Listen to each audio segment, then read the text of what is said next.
There's a chart I saw recently that I can't get out of my head.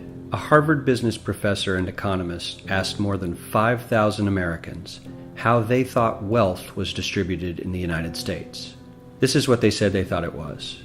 Dividing the country into 5 rough groups of the top, bottom, and middle 20% groups, they asked people how they thought the wealth in this country was divided.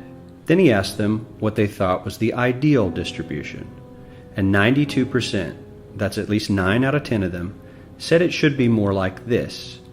In other words, more equitable than they think it is. Now that fact is telling, admittedly, the notion that most Americans know that the system is already skewed unfairly. But what's most interesting to me is the reality compared to our perception.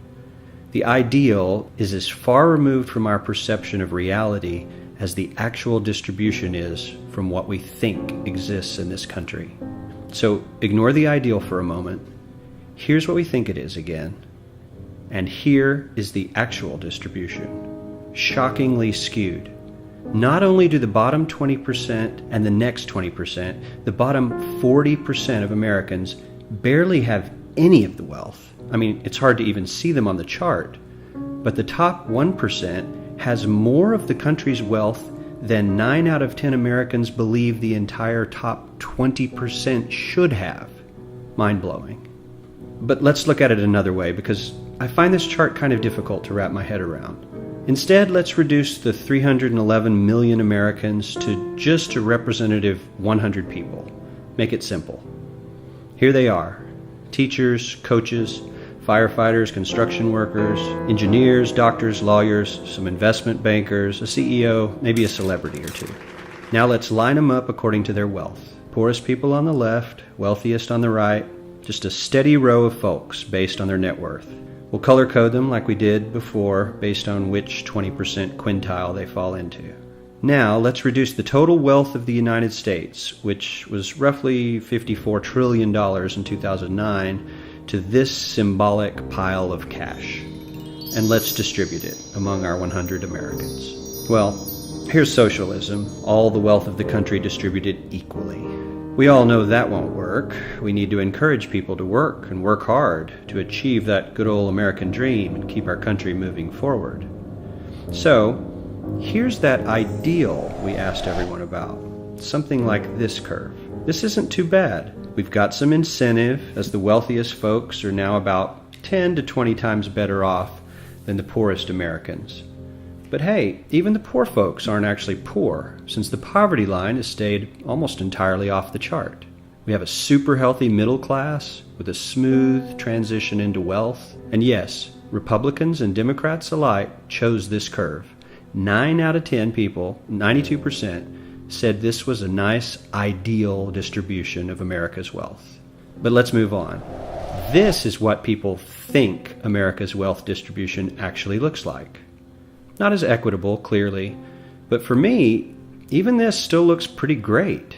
Yes, the poorest 20 to 30% are starting to suffer quite a lot compared to the ideal, and the middle class is certainly struggling more than they were, while the rich and wealthy are making roughly 100 times that of the poorest Americans, and about 10 times that of the still healthy middle class. Sadly, this isn't even close to the reality. Here is the actual distribution of wealth in America. The poorest Americans don't even register. They're down to pocket change. And the middle class is barely distinguishable from the poor. In fact, even the rich between the top 10 and 20 percentile are worse off. Only the top 10% are better off. And how much better off? So much better off that the top 2 to 5% are actually off the chart at this scale. And the top 1%, this guy, well, his stack of money stretches 10 times higher than we can show. Here's his stack of cash, restacked, all by itself. This is the top 1% we've been hearing so much about.